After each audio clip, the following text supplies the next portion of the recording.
If someone told me I could only grow five vegetables for the rest of my life, I'd know exactly what I'd choose.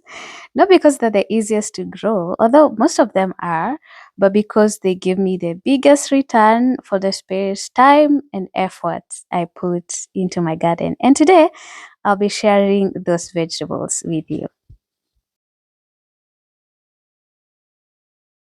Welcome to Lively Garden, where we encourage you to grow your own food the organic way.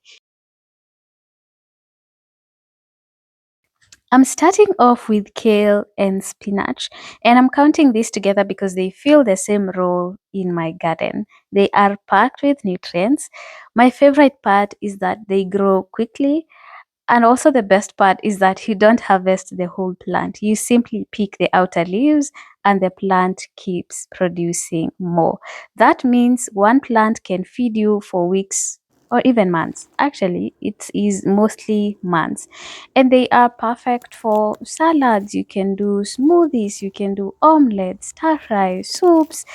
You saute them with garlic. Like there's so many ways in which you can use these two vegetables. And yeah, so these are one of those vegetables which I'd pick and grow forever.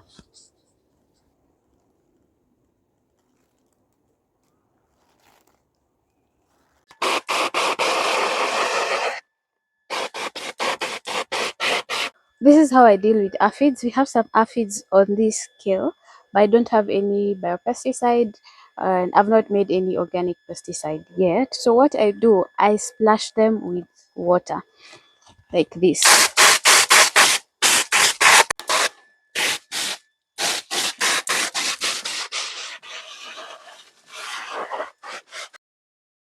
Lettuce is another vegetable I would never leave out. I don't know what my breakfast would look like without lettuce. And store-bought lettuce often goes bad just a few days after buying it. But in the garden, you harvest only what you need. You want a salad, you pick a few leaves. You need a sandwich tomorrow, you pick a few more. And there's nothing fresher than walking outside and harvesting your breakfast or your lunch. And then when you grow them your own, you get different varieties, and this also lets you enjoy different textures and colors throughout the season.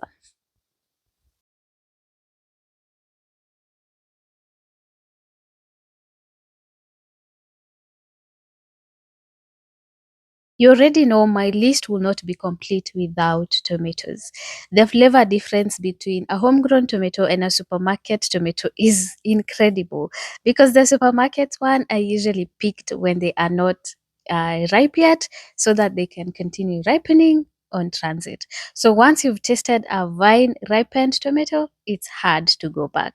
And tomatoes are also one of the vegetable I use the most. In fact, it is one of those vegetables that is used a lot in most homesteads. And they end up in salads, in sandwiches, in sauces, and in soups. And I also love how easy they are to store in terms of you can can them if you have a lot of them, and then you can also dry them. You can sun dry, or you can use a dehydrator if you have one, and then you can continue using them for months. Another reason why I love growing tomatoes, my own tomatoes, is because in Kenya, tomatoes are one of the most heavily sprayed, underline heavily sprayed crops, because they are highly susceptible to fungal diseases and insect pests. So, to protect the crop, many commercial growers spray them repeatedly throughout the growing season.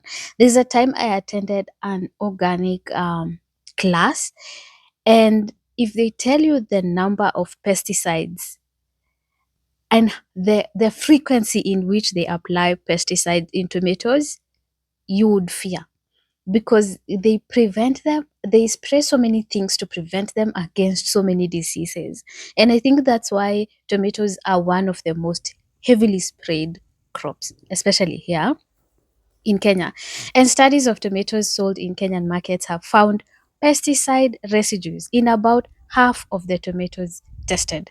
So that means in 50% of the tomatoes that they tested, they found um, residues of pesticide, and some contained residues from multiple different pesticides.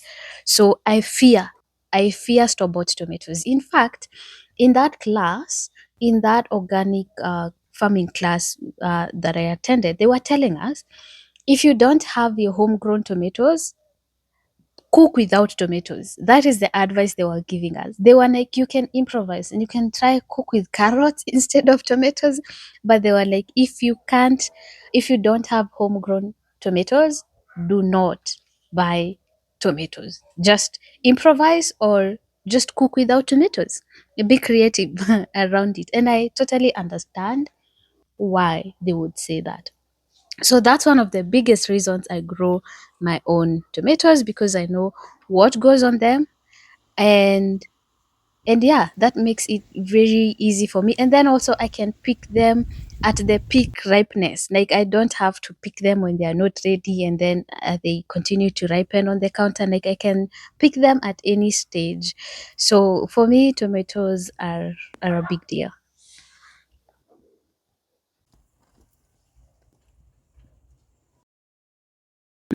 Number four is corn. And I know some people might be surprised that corn made to my top five, because I don't speak a lot about it. And this because it takes a little more space. So I don't grow a lot of it. I just plant a few of them. Like right now, I only have three plants. And I really admire those people who are harvesting corn right now, because fresh corn from the garden, cooked the same day, the sweetness is unbelievable. You cannot compare with those things you buy from the market. So I love corn because when it's green, you can roast it and you can also boil it. I love either ways. And then also, it also does store well, because you can sun dry it and then you can grind and make a flour, and that's what we use as our maize meal for making ugali, and you can also make porridge. So I really love corn. I don't grow a lot of it, again because of the space issue, but I try to throw one or two here and there.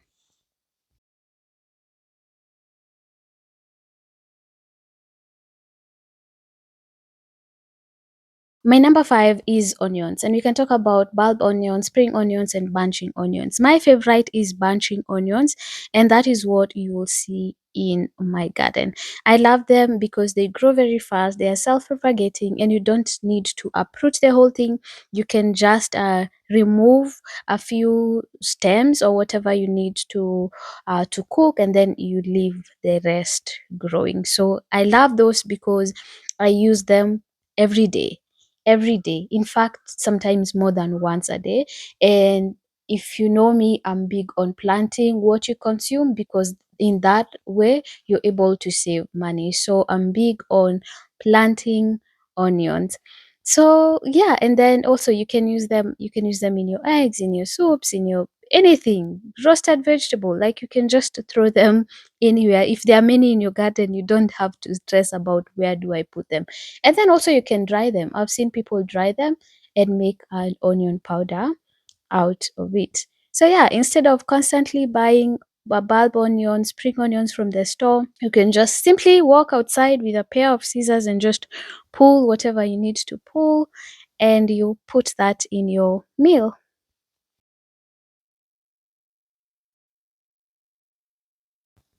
So that's it from me. And I'd love to hear from you. If you could only grow five vegetables, which would make your list? Leave them in the comment section.